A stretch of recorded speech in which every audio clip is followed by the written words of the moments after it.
Welcome back to the channel and welcome back to another quick pick prediction video.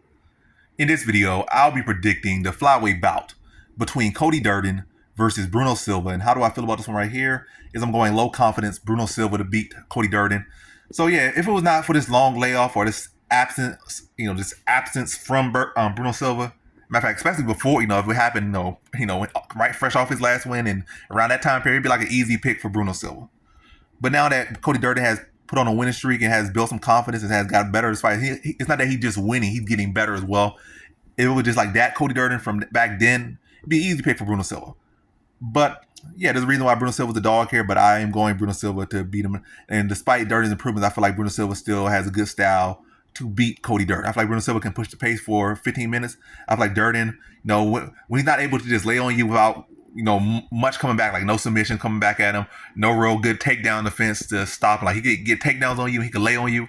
Cody Durden is able to push a good 15-minute pace. Or I don't know, maybe if you're another grappler and he's able to shut your takedown, and he's the better striker of the two, then he could probably put you away like he did with what's that dude from South Africa? I forget where that dude from. But anyway, the other dude, he was able to knock out JP Bays or whatever. But for the most part, I feel like Cody Durden does seem to have pacing issue. It's improving, but I still feel like it's an issue. And I feel like Bruno Silva can threaten with submissions on Durden's takedown attempts. Bruno Silva could do a good job of get back to his feet and not just be there on his back. So he could threaten with submissions off his back, throw strikes off his back, get back to his feet pretty well. And, give Durden, make it a hard task for Durden to try to lay on him with his wrestling. Like, to try to just go for a takedown, lay on him. You got to go through strikes. And when you get for a takedown, you get deep in on a hip or something, you got to worry about guillotines. Or you're back going to worry about, when you're in his guard, you're going to worry about triangles and arm bars and elbows. Like I say, you're going to have to make Durden work for everything he has to get. And I feel like Bruno Silva is just a better overall fighter. I feel like he has more submission threat than Durden. Matter of fact, Durden don't really have much of a submission threat at all. So I feel like Bruno Silva has underrated wrestling offense. He can get takedowns to Durden. He can defend Durden's takedowns. He can threaten with submissions when Durden goes for takedowns. If Durden gets takedown, he can threaten with submissions off his back. I feel like he has more power too. He's a more technical striker of the two. And I think, and also look at his losses. He lost to Gary Lembeckhoff, who's a very solid wrestler, very solid fighter.